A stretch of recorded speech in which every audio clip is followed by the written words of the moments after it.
الحمد لله رب العالمين،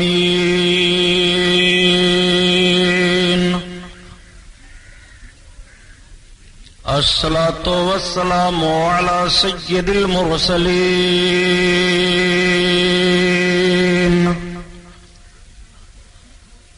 وعلى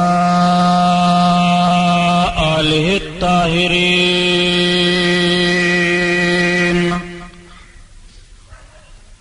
وأصحابه المطهرين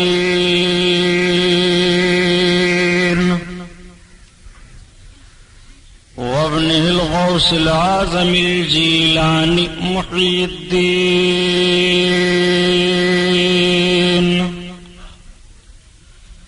وأهل بيته أجمعين. أما بعد، فأعوذ بالله من الشيطان الرجيم. بسم الله الرحمن الرحيم. قال الله تعالى في القرآن العظيم والفرقان الحميد: وتوبوا إلى الله جميعا أيها المؤمنون لعلكم تفلحون. صدق الله البصير القدير وصدق رسوله الرشيد النذير، والحمد لله رب العالمين.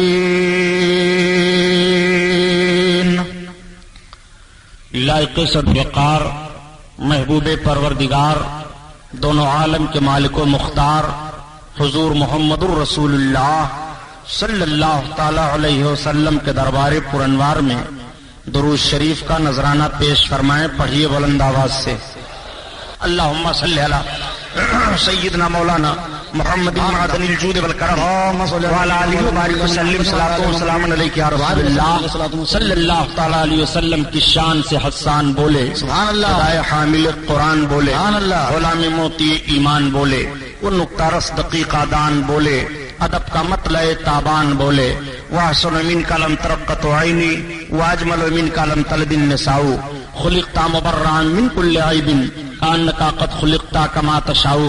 ہزار بار بشویم دہن سے مشک و گلاب ہنوز نام تو گفتن کمال بے ادبیس. حضرات، آج میں نے اپنے بیان کو توبہ پر رکھا ہے. اللہ تعالیٰ نے قرآن عظیم میں ارشاد فرمایا: وَتُوبُوا إِلَى اللَّهِ جَمِيعًا أَيُّهَا الْمُؤْمِنُونَ لَعَلَّكُمْ تُفْلِحُونَ. اور تم سب کے سب مکمل طور پر توبہ کرو اے مومنو تاکہ فلاح پاؤ.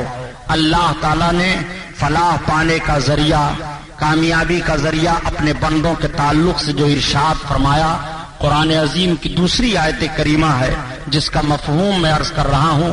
رب تعالیٰ کا فرمان ہے: اے میرے بندو اپنے گناہوں سے توبہ کرو اور مجھ پر ایمان لاؤ. جو اپنے گناہوں سے توبہ کر کے مجھ پر ایمان لائے اور عمل صالح کیے، رب تعالیٰ فرماتا ہے وہ ہمیشہ جنت میں رہیں گے. اور جنہوں نے ایمان قبول نہ کیا اور عمل صالح کے قریب نہیں گئے، وہ ہمیشہ ہمیشہ جہنم میں رہیں گے. رب تعالیٰ ارشاد فرماتا ہے: إِلَّا الَّذِينَ آمَنُوا وَعَمِلُوا الصَّالِحَاتِ فَلَهُمْ أَجْرٌ غَيْرُ مَمْنُونٍ. بے شک جو ایمان لائے اور عمل صالح کیے ان کے لیے بے شمار اجر ہے. رب تعالیٰ کا ارشاد قرآن عظیم میں ہے: وَمَن يَعْمَلْ مِثْقَالَ ذَرَّةٍ خَيْرًا يَرَهُ وَمَن يَعْمَلْ مِثْقَالَ ذَرَّةٍ شَرًّا يَرَهُ. جو ذرہ برابر نیکی کرے گا وہ بھی دیکھے گا اور جو ذرہ برابر برائی کرے گا وہ بھی دیکھے گا. اب آپ غور فرمائیے، اللہ کے حبیب صلی اللہ تعالی علیہ وسلم تشریف فرما ہیں، انجمن لگی ہوئی ہے، صحابہ بیٹھے ہوئے ہیں، عمل صالح کی بات چل رہی ہے. آقا کریم صلی اللہ علیہ وسلم ارشاد فرماتے ہیں: سنو، توبہ کا دروازہ جب تک پچھم سے سورج نہیں نکلے گا تب تک کھلا ہوا ہے. ایک بندہ گناہ کرتا ہے اور توبہ کرتا ہے، پھر گناہ کرتا ہے، پھر توبہ کرتا ہے، پھر گناہ کرتا ہے، پھر توبہ کرتا ہے. اللہ تعالیٰ اس کی توبہ کو قبول فرماتا ہے اور ارشاد فرماتا ہے: میرے فرشتوں دیکھو، اس میرے بندے نے گناہ کیا پھر توبہ کیا، پھر گناہ کیا پھر توبہ کیا، پھر گناہ کیا پھر توبہ کیا. یہ اس امید پر توبہ کرتا جاتا ہے کہ میں غفور الرحیم ہوں، میں اس کے گناہوں کو معاف کرنے والا ہوں. تو میرے فرشتوں گواہ ہو جاؤ میں نے اس کی خطا کو معاف کر دیا، اور پھر اللہ تعالیٰ اس کی توبہ کو قبول فرما لیتا ہے، اس سے گناہ کرنے کی توفیق چھین لی جاتی ہے۔ یہی وجہ ہے علماء تشریح فرماتے ہیں کہ اگر کسی کو یہ پتہ لگانا ہو کہ میری توبہ قبول ہوئی کہ نہیں، میں نے اپنی غلطی پر توبہ کی اور رب تعالیٰ کی بارگاہ میں میری توبہ قبول کی گئی کہ نہیں، تو وہ اندازہ لگا لے کہ جن گناہوں سے وہ توبہ کر رہا ہے اگر ان گناہوں کو پھر وہ نہیں کر رہا ہے اور ان کے قریب نہیں جا رہا ہے تو یقین اور امید رکھے کہ اللہ تعالیٰ نے اس کی توبہ کو قبول فرما لیا۔ جب بندہ رب کی بارگاہ میں آنسو بہاتا ہے اور ندامت کے آنسو اس کے گرتے ہیں تو یاد رکھو مومنوں، ندامت کے آنسو رب کی بارگاہ میں بڑی قیمتی ہیں۔ ڈاکٹر اقبال نے بہت اچھے انداز سے کہا کہ موتی سمجھ کے شان قریبی نے چن لیے قطرے جو گرے تھے عرق انفعال کے۔ ندامت کا ایک آنسو اگر گرتا ہے تو نجات کا ذریعہ وہ بن جایا کرتا ہے۔ خوف الہی اور ندامت پر جو آنسو کے قطرے بہتے ہیں وہ گناہوں کو ایسے دھو دیتے ہیں، ایسے دھو دیتے ہیں گویا اس بندے نے گناہ نہیں کیا۔ حضرت موسیٰ پیغمبر علیہ الصلوۃ والتسلیم کے دور کا ایک بڑا بھاری مجرم تھا، اتنا جرم اس نے کیا تھا، اتنا جرم کیا تھا کہ اللہ تعالیٰ کا ارشاد ہوا موسیٰ پیغمبر پورا شہر اس کی بنیاد پر تباہیوں کے دہانے پر جا رہا ہے، ہمارا قہر ان شہر والوں پر نازل ہوگا۔ حضرت موسیٰ پیغمبر علیہ السلام عرض کرتے ہیں میرا مولا وہ تیرا کون سا بندہ ہے؟ رب تعالیٰ نے اس کی نشاندہی فرمائی۔ حضرت موسیٰ علیہ السلام اس کو اس شہر سے نکلوا دیتے ہیں جس آبادی میں وہ جا کر کے ٹھہرتا ہے۔ رب کا حکم ہوا موسیٰ یہ آبادی بھی تباہ و برباد کر دی جائے گی، اس آبادی سے بھی اس کو نکالا جائے۔ چنانچہ اس کو آبادی سے بھی نکال دیا گیا۔ اتنا خاطی وہ تھا، اتنا پاپی تھا، اتنا گنہگار تھا۔ اب آپ اندازہ لگائیں کہ وہ کتنا بڑا گنہگار تھا کہ پیغمبر کے ذریعہ سے شہر سے نکالا جا رہا ہے۔ وہ کتنا بڑا گنہگار تھا کہ آبادی میں قیام کرتا ہے لیکن آبادی میں تو اس کو نہیں رہنے دیا جاتا ہے۔ وہ ایک پہاڑ میں جاتا ہے اور پہاڑ کے کھوہ میں غار میں پناہ اختیار کر لیتا ہے، وہیں پر وہ رہنے لگتا ہے۔ اچانک اس کی طبیعت خراب ہوئی، بیمار ہوا، ذوف و نقاہت کی بنیاد پر وہ اٹھ نہیں سکتا ہے۔ تب تک وہ رب کی بارگاہ میں رو پڑا اے میرے مولا اس وقت مجھ جیسا مجبور کون ہے، مجھ جیسا پریشان کون ہے؟ اے پروردگار عالم میں کچھ بھی صحیح مگر تیرا بندہ ہوں۔ الہ العالمین میں نے بہت بڑی خطا کی ہے، پروردگار میں نے بہت بڑا گناہ کیا ہے، اگر تیری بارگاہ میں میری غلطی نہ معاف کی گئی تو کہاں معاف کی جائے گی؟ اے میرے پروردگار کاش میں غلطی نہ کیے ہوتا تو آج آبادی میں ہوتا، میرے بال بچے مجھے سہارا دیتے، میرے رشتہ اقارب کے لوگ مجھے سہارا دیتے۔ پروردگار عالم تو نے ہی فرمایا ہے کہ جب میرا بندہ مصیبت میں مجھے پکارتا ہے تو میں اس کی پکار کو سنتا ہوں۔ اے رحم الراحمین اب میں اپنے تمام گناہوں سے توبہ کر کے تیری بارگاہ میں پناہ طلب کر رہا ہوں۔ اے میرے مولا مجھے پناہ عطا فرما دے، پروردگار مجھے سہارا عطا فرما دے۔ وہ بندہ رو رہا ہے، زارو قطار اس کے آنسو گر رہے ہیں، موتی سمجھ کے شان قریبی نے چن لیے۔ ڈاکٹر اقبال کا شعر اسی طرف اشارہ کرتا ہے، وہ بندہ روئے چلا جا رہا ہے، اتنا آنسو گر رہا ہے اس کا، اتنے آنسو گر رہے ہیں کہ زمین بھیگ جاتی ہے۔ اس نے اچانک دیکھا کہ اس کا باپ اس کے سامنے حاضر ہے، اس کی بیوی اس کے سامنے حاضر ہے، اس کے بچے اس کے سامنے حاضر ہیں۔ فرشتوں کو رب تعالیٰ نے متشکل فرما کر کے ان کی شکل میں بھیج دیا، اب اس کو وہ تسلی دے رہے ہیں اور اس کی تیمارداری کر رہے ہیں۔ جب اس کا انتقال ہوا تو رب تعالیٰ نے اس کو بخش دیا۔ حضرت موسیٰ پیغمبر علیہ السلام کو حکم ہوا اے موسیٰ پیغمبر جاؤ، جس کو آبادی سے نکالا گیا تھا اور جس کو شہر سے نکالا گیا تھا جاؤ اس کی تجہیز و تکفین کا انتظام کرو۔ حضرت موسیٰ علیہ السلام عرض کرتے ہیں میرے پروردگار وہ تو اتنا بڑا گنہگار تھا کہ گناہوں کی بنیاد پر اس کو شہر سے نکالا گیا، گناہوں کی بنیاد پر اس کو آبادی سے بھی نکال دیا گیا۔ اے پروردگار عالم اس کی کون سی نیکی تیری بارگاہ میں پسند آ گئی؟ تو رب تعالیٰ کا حکم ہوا اے موسیٰ پیغمبر وہ سیاہ کار و بدکار تو بہت تھا لیکن اے موسیٰ پیغمبر اس نے مجھ پر بھروسہ کر کے اور صرف مجھ پر بھروسہ کر کے مجھے یاد کرنا شروع کیا اور وہ اپنی خطاؤں سے معافی مانگ کر کے میری بارگاہ میں آنسو بہانا شروع کیا۔ اے موسیٰ میری بارگاہ میں ندامت کے آنسو بہت مقبول ہیں، میں نے اس کے آنسوؤں کو قبول فرما لیا ہے۔ حضرت موسیٰ پیغمبر علیہ السلام آتے ہیں اور اس کی تجہیز و تکفین کا انتظام کرتے ہیں۔ آپ ذرا دیکھو، کہنے کا مطلب یہ ہے کہ رب کی بارگاہ میں ندامت کے آنسو کتنے قیمتی ہیں، موتی سمجھ کے شان قریبی نے چن لیے، قطرے جو گرے تھے عرق انفعال کے، ندامت کے آنسو بڑے قیمتی ہوا کرتے ہیں۔ آئیے اب آپ ذرا اپنی زمین کو آپ ہموار کیجیے اور ذہن و فکر کو صاف کرتے ہوئے چلیے۔ آج سزائیں متعین ہیں، آج جرائم پر ہر سزا متعین کر دی گئی ہے۔ اگر کوئی حکومت کی بغاوت کرتا ہے تو اس کو دیش دروہی قرار دے کر کے ملک سے شہر بدر سے کر دیا جاتا ہے، ملک سے نکال دیا جاتا ہے۔ اگر کوئی خلفشار مچانے کی کوشش کرتا ہے تو اس کے لیے بھی تعزیرات ہند کے دفعات ہیں، اور تعزیرات ہند کے دفعات میں وہ گرفتار کر لیا جاتا ہے۔ ہر جرم کی سزا متعین کر دی گئی ہے، لیکن اگر سزاؤں پر معافی مانگی جائے اور سزاؤں پر ندامت کے آنسو بہائے جائیں تو آج دنیا میں آپ ہر سزا پر معافی مانگ کر کے چھٹکارا حاصل نہیں کر سکتے ہو۔ لیکن آؤ دیکھو، یہ رب کی بارگاہ ہے، رب کی بارگاہ میں تم معافی مانگو، رب تمہیں معاف فرما رہا ہے۔ رب کی بارگاہ میں توبہ کرو، رب تمہاری توبہ قبول فرما رہا ہے۔ رب کی بارگاہ میں ندامت کے آنسو بہاؤ، رب تعالیٰ تمہارے آنسوؤں کی قیمت تمہیں دے رہا ہے۔ رب کی بارگاہ میں رو، تمہارے رونے کی قیمت ادا ہو رہی ہے۔ رب کی بارگاہ میں جب بندے مومن روتا ہے تو رب کا فرمان ہے ایھا المؤمنون لعلکم تفلحون، اے ایمان والو تم فلاح پاؤ گے۔ تم سب کے سب مکمل رب کی طرف توبہ کرو۔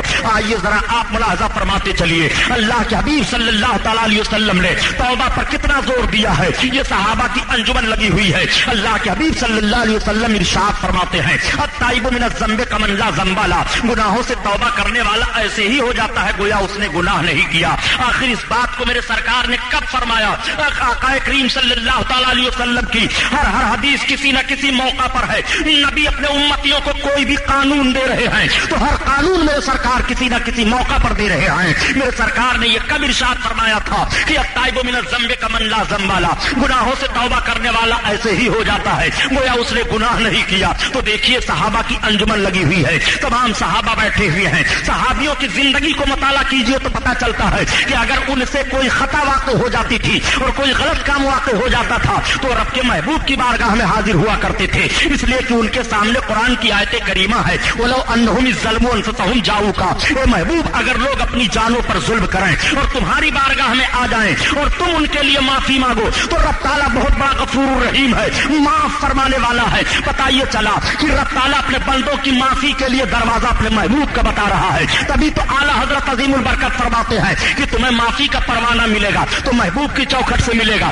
تمہیں نجات کا پروانہ ملے گا تو محبوب کی چوکھٹ سے ملے گا، جو کچھ تم پاؤ گے محبوب کی چوکھٹ سے پاؤ گے، بخشش پاؤ گے تو محبوب کی چوکھٹ سے پاؤ گے۔ محبوب کی چوکھٹ کو چھوڑ کر کے تم در در پھرتے رہو تمہیں کچھ ملنے والا نہیں ہے۔ اسی لیے اعلیٰ حضرت عظیم البرکت فرماتے ہیں کہ یا رسول اللہ خلق کے حاکم ہو تم، رزق کے قاسم ہو تم، خلق کے حاکم ہو تم، رزق کے قاسم ہو تم، اور جو ملا تم سے ملا تم پہ کرو درود، جو ملا تم سے ملا تم پہ کرو درود۔ اللہ اکبر، آقا کریم صلی اللہ علیہ وسلم کا دروازہ بتایا جاتا ہے تو میں صحابہ کی مقدس زندگی عرض کر رہا ہوں کہ جب ان سے کوئی خطا واقع ہوتی ہے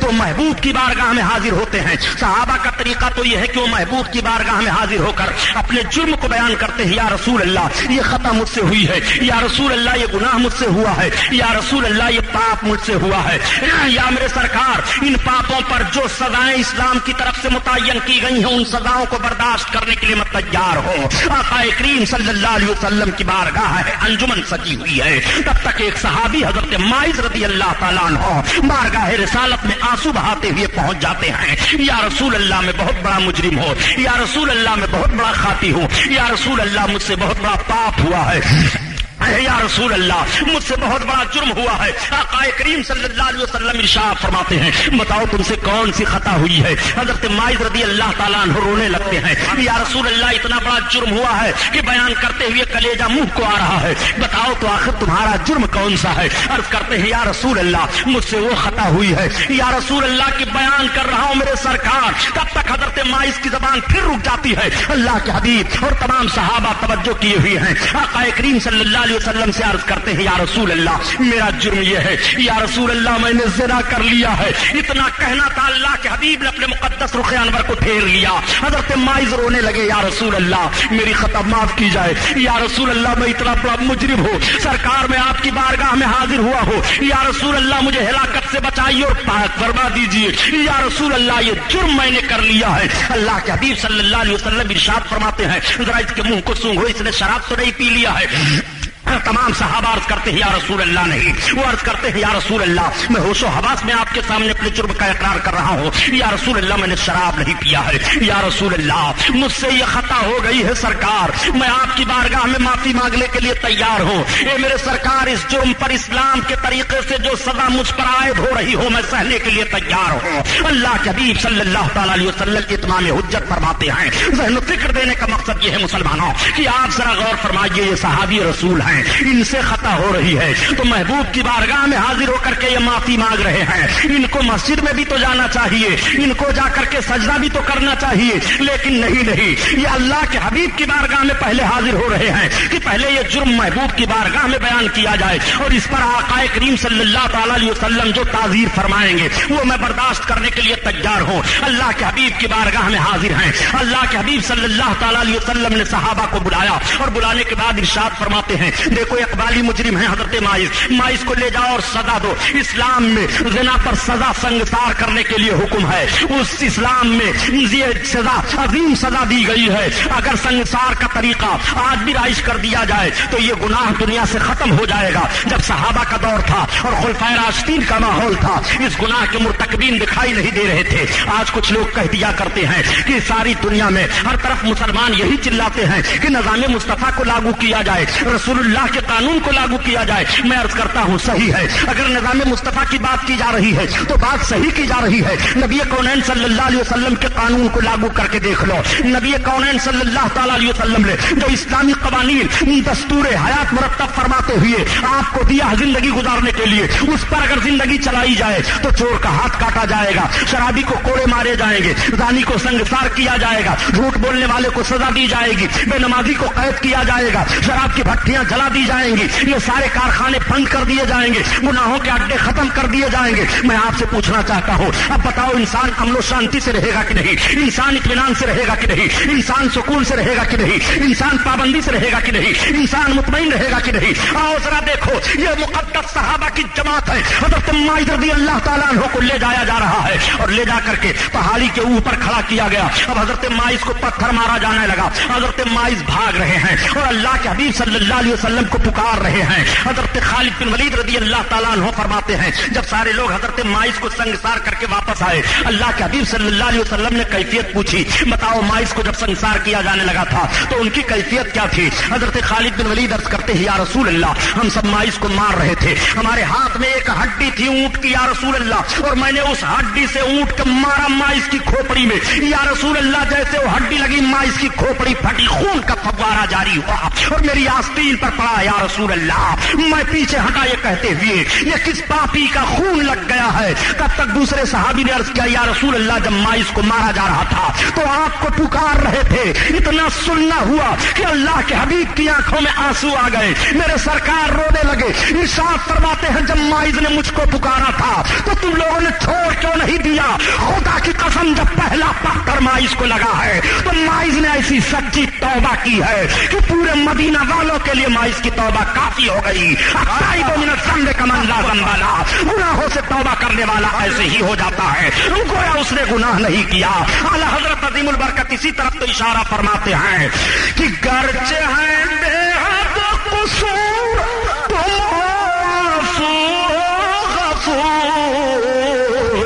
اور بخش دو جرم و خطا تم پہ کروڑوں درود. بخش دو جرم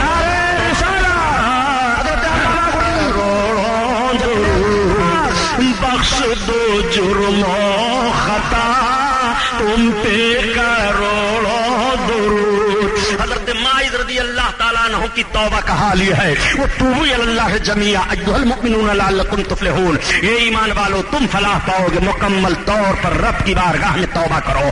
آئیے آپ ذرا دیکھتے چلیے کیسے توبہ کا ماحول ہے, کس طرح سے صحابہ اپنے جرم پر اپنے آقا صلی اللہ علیہ وسلم کی بارگاہ میں حاضر ہو کر کے اور عرض کرتے ہیں یا رسول اللہ میری یہ خطا ہے, یا رسول اللہ میں نے یہ گناہ کیا ہے. دیکھو پیارے جب انسان پیدا ہوتا ہے تو اس کا دل صاف و شفاف ہوتا ہے, آئینے کی طرح سے چمکتا ہے, لیکن جب اس سے خطا ہوتی ہے تو اس کے دل پر ایک دھبا پڑ جاتا ہے, پھر خطا ہوتی ہے, پھر وہ داغ بڑھتا ہے, پھر خطا ہوتی ہے, پھر داغ بڑھتا ہے, پھر خطا ہوتی ہے, پھر داغ بڑھتا ہے.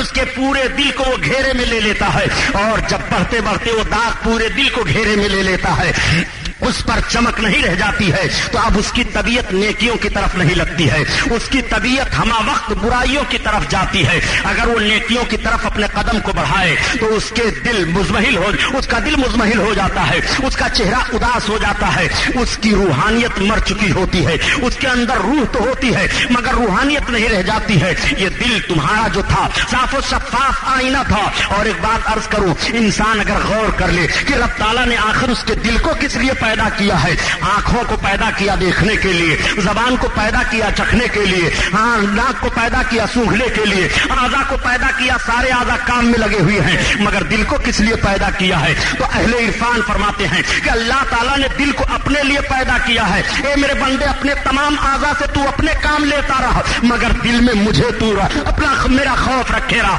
اور دل میں مجھے یاد کرتا رہا۔ رب تعالیٰ نے اپنے لیے دل کو پیدا کیا ہے، اسی لیے اللہ کے حبیب ارشاد فرماتے ہیں کہ قلب المومن عرش اللہ، مومن کا قلب عرش الہی ہے۔ اب آپ ذرا غور فرمائیے، آپ مومن ہیں تو آپ کے قلب کو اللہ کے حبیب ارشاد فرماتے ہیں کہ مومن کا قلب عرش الہی ہے۔ مومن کے قلب پر اللہ کے جلوے کا عرفان نازل ہوتا ہے، اسی لیے اس کو عارف کہا جاتا ہے۔ اور جب عرفان کا نزول ہوا، وہ عارف کہا جانے لگا، تو اب اپنی نگاہ سے وہی نہیں دیکھتا ہے بلکہ اس کی نگاہ بہت کچھ دیکھتی ہے۔ وہ یہاں بیٹھا رہتا ہے اور کائنات کے ذرے ذرے پر اس کی نگاہ ہوتی ہے، اس لیے کہ اسے عرفان کی منزل مل گئی ہے۔ اسی لیے اللہ کے حبیب ارشاد فرماتے ہیں کہ من عرف نفسہ فقد عرف ربہ، جس نے اپنے آپ کو پہچان لیا، اس نے اپنے رب کو پہچان لیا۔ تو سب سے پہلے تمہیں ضروری ہے کہ اپنے دل کو پہچانو، سب سے پہلے ضروری ہے کہ اپنے قلب کو پہچانو، سب سے پہلے ضروری ہے کہ اپنے نفس کو پہچانو۔ آج بات ہو رہی ہے قلب و روح کی صفائی کی پیارے،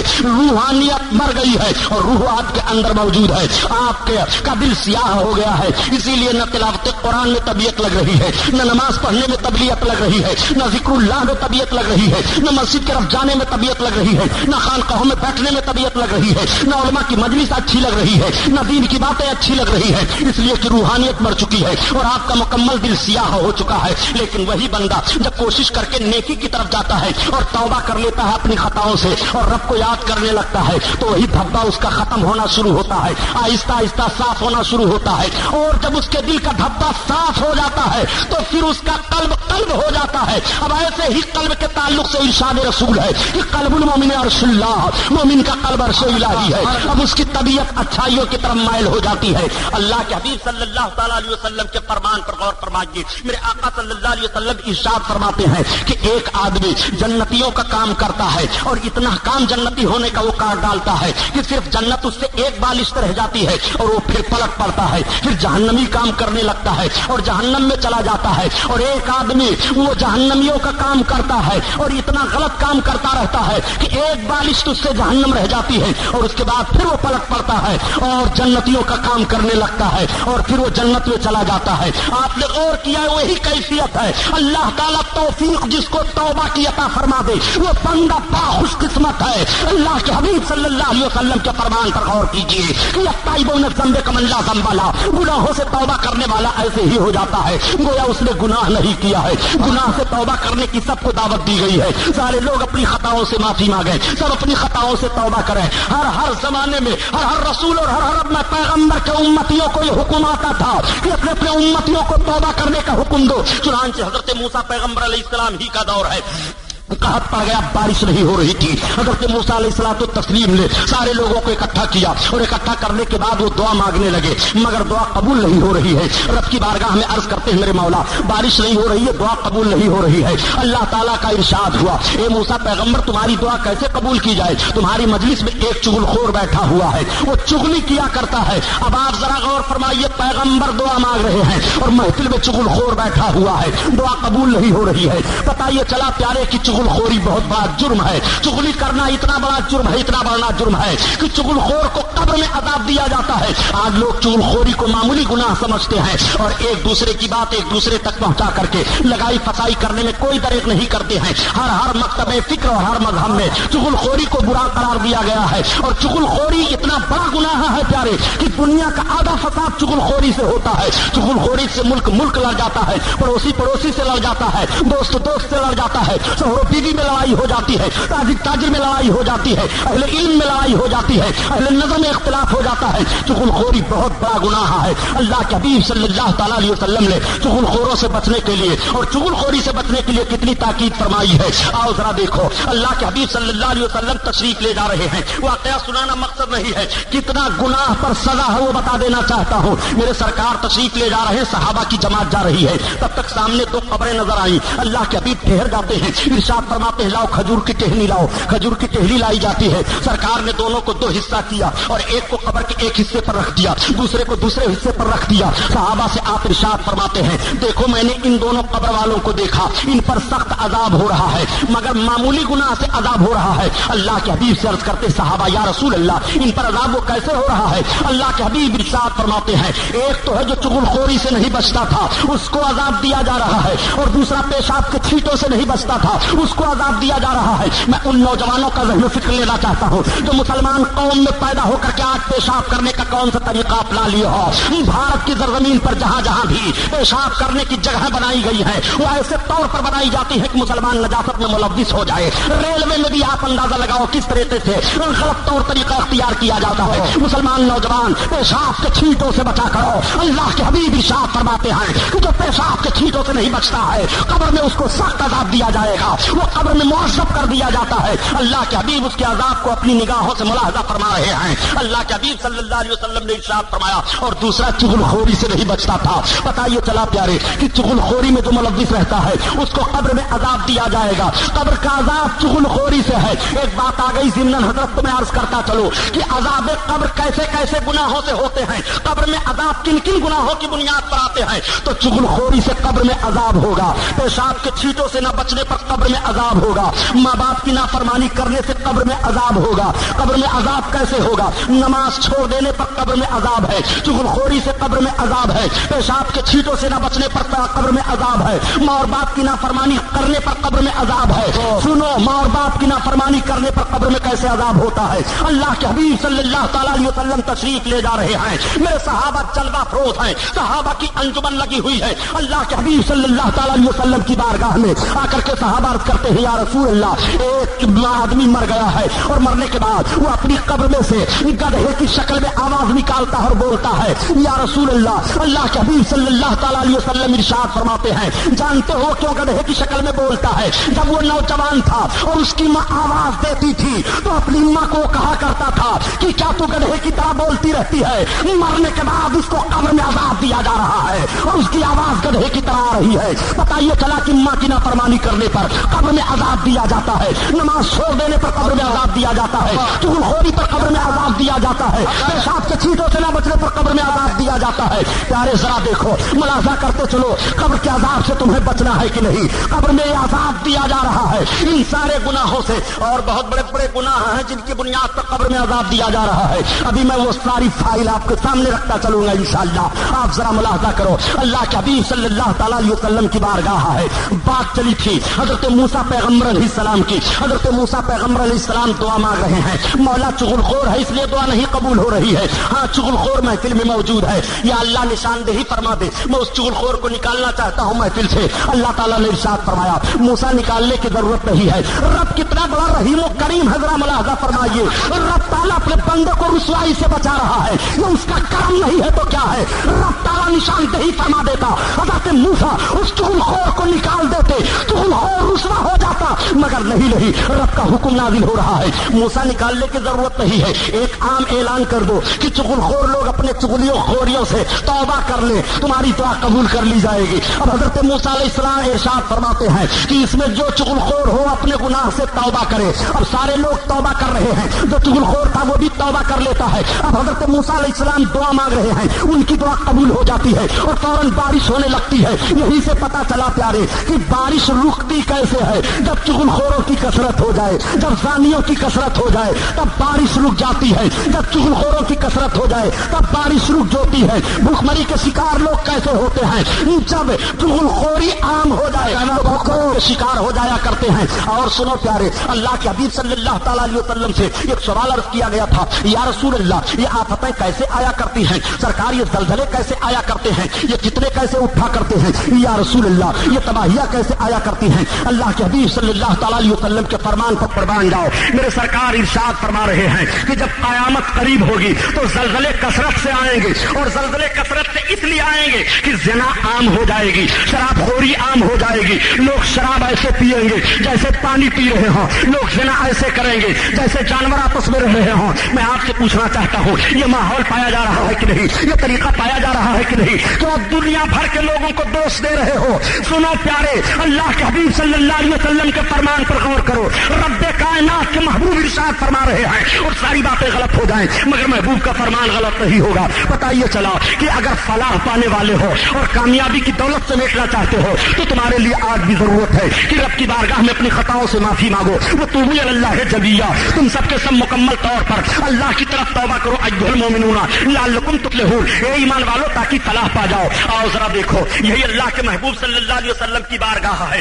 آج ہم سے جب خطا ہوتی ہے اور ہم لوگوں سے گناہ ہو جاتے ہیں تو ہم سے یہ توفیق نہیں ہوتی کہ کم از کم ہم مسجد میں جائیں اور اپنے رب کے حضور اپنے سر کو جھکائیں اور رو رو کر کے معافی مانگیں. وہ صحابہ کا دور تھا. صحابیوں کی زندگی کا کیسا ماحول ہے کہ اگر ان سے کوئی خطا ہو رہی ہے تو اللہ کے حبیب کی بارگاہ میں حاضر ہو رہے ہیں. چنانچہ یہ دیکھو, اللہ کے حبیب صلی اللہ تعالی علیہ وسلم جلوہ افروز ہیں, تب تک ایک خاتون سرکار کی بارگاہ میں حاضر ہوتی ہے روتی ہوئی. یا رسول اللہ, میں بہت سیاہ کار عورت ہوں. یا رسول اللہ, میں نے بہت بڑی خطا کی ہے. اللہ کے حبیب ارشاد فرماتے ہیں, خاتون بتاؤ تم نے کون سی غلطی کر دی ہے؟ وہ سسکیاں لے کر کے رونے لگتی ہیں. یا رسول اللہ, اتنی بڑی مجرمہ ہوں کہ سرکار اپنے پاپ کو بیان کرتے ہوئے دربار رسالت میں حیا آتی ہے. یا رسول اللہ, اپنے منہ کو کیسے کھولو؟ یا رسول اللہ, اپنی خطا کیسے بیان کرو؟ یا رسول اللہ, میں امید سے ہوں. یا رسول اللہ, یہ میرے گناہ کا نتیجہ ہے. سرکار مجھ سے زنا ہو گیا اور زنا کی بنیاد پر یا رسول اللہ مجھے حمل ہے. یا رسول اللہ, میں ہلاک ہو گئی, مجھے پاک فرما دیجئے. وہ رو رو کر کے دربار رسالت میں عرض کر رہی ہیں. اللہ کے حبیب نے اپنے چہرے نبوت کو پھیر لیا. انہوں نے دوسرے سائڈ سے عرض کیا, یا رسول اللہ, میں مجرمہ ہوں, معافی کے لیے آپ کی بارگاہ میں حاضر ہوئی ہوں. یا رسول اللہ, مجھے پاک فرما دیجئے. اللہ کے حبیب نے پھر دوسرے سمت اپنے چہرے انور کو پھیر لیا. پھر وہ ادھر سے حاضر ہو کر کے عرض کرتی ہیں, یا رسول اللہ, میں اقبالی مجرمہ ہوں. سرکار, میں نے گناہ کیا ہے. جس گناہ پر جو سزا شریعت نے متعین کی ہے یا رسول اللہ, میں سہنے پر تیار ہوں. یا رسول اللہ, مجھے آخرت کی سزا نہیں چاہیے. یا رسول اللہ, میں آپ کی بارگاہ میں حاضر ہوں. اگر یہاں سے مجھے پاک نہ کیا گیا تو پھر میں منہ اپنے رب کو کیا دکھاؤں گی؟ ذرا اس صحابیہ کا ذہن و فکر دیکھو. اللہ کے حبیب کی بارگاہ میں حاضر ہیں. اللہ کے حبیب صلی اللہ تعالیٰ علیہ وسلم ارشاد فرماتے ہیں, ذرا دیکھو یہ دیوانی تو نہیں ہو گئی ہے؟ انہوں نے عرض کیا, یا رسول اللہ, میں ہوش و حواس میں ہوں, میں دیوانی نہیں ہوں. اللہ کے حبیب صلی اللہ تعالیٰ علیہ وسلم کا اب کرم ملاحظہ فرماؤ. میرے سرکار ارشاد فرماتے ہیں, خاتون جا, تو واپس چلی جا, جب تیرا بچہ پیدا ہو جائے گا تب آنا. وہ خاتون واپس چلی جاتی ہیں. اللہ کے حبیب صلی اللہ تعالیٰ علیہ وسلم نے سزا کو مؤخر کیوں فرما دیا؟ آج کچھ ذہن و فکر رکھنے والے یہ ذہن و فکر دیا کرتے ہیں کہ اللہ کے رسول کو کوئی اختیار نہیں ہے. میں کہتا ہوں, یہ نجد کی پیداوار ذہنیت ہے, اور نجد کی بدماش اولادوں کو چاہیے کہ اللہ کے حبیب صلی اللہ علیہ وسلم کا پاور دیکھنا چاہتے ہو تو ذرا پاور ملاحظہ کرو. اللہ کے حبیب سزا مؤخر فرما رہے ہیں. میرے سرکار کی بارگاہ میں سزا سہنے کے لیے فوراً حاضر ہو رہی ہے, اور نبی سزا مؤخر فرما رہے ہیں. یہیں سے کئی باتیں ثابت ہو گئی. میرے سرکار صلی اللہ تعالیٰ علیہ وسلم کا حکم ہے کہ اگر کوئی اپنے گناہ سے توبہ کرنے کے لیے حاضر ہو رہا ہے تو فوراً توبہ کروائی جائے. اگر توبہ کروانے میں تاخیر کوئی کروا رہا ہے تو اس کے اوپر بھی توبہ عائد ہو جائے گی, وہ بھی مجرم قرار دے دیا جائے گا. اس لیے کہ ایسا نہ ہو کہ اس کو تم مؤخر کر رہے ہو اور اس درمیان میں اس کی موت واقع ہو جائے, وہ انتقال کر جائے, دنیا سے چلا جائے تو بلا توبہ کے مرے گا, پھر گناہ کا خمیازہ کسے بھگتنا پڑے گا. اب اللہ کے حبیب کا پاور ملاحظہ فرماؤ. اللہ کے حبیب صلی اللہ تعالیٰ علیہ وسلم اس کے سزا کو مؤخر فرما رہے ہیں. نبی کو اختیار ہے, نبی چاہے تو سزا مؤخر فرما دے, اور نبی کو علم غیب بھی حاصل ہے. نبی جان رہے ہیں کہ جب اس کا بچہ پیدا ہو جائے گا تب اسے سزا دی جائے گی. اس کے وقت تک کی زندگی کو بھی نبی امانت کے طور پر بتا رہے ہیں. یہ ابھی مرے گی نہیں, بلکہ جب تیرا بچہ پیدا ہو جائے گا تب تو آنا. نبی جان رہے ہیں, تب تو اس کے سزا کو مؤخر فرما رہے ہیں. تو اسی ایک واقعے میں کتنی باتیں ثابت ہو رہی ہیں نبی کے لیے. میرے سرکار کو علم غیب حاصل ہے, تبھی تو سزا مؤخر فرما رہے ہیں کہ ابھی زندہ رہے گی, مرے گی نہیں. اگر مرنا ہوتا تو نبی اس کو سزا وہی دے دیتے, اور نبی کو یہ بھی علم غیب ہے کہ اس کے پیٹ میں جو بچہ ہے وہ زندہ رہے گا. اگر نبی عورت کو مار دے تو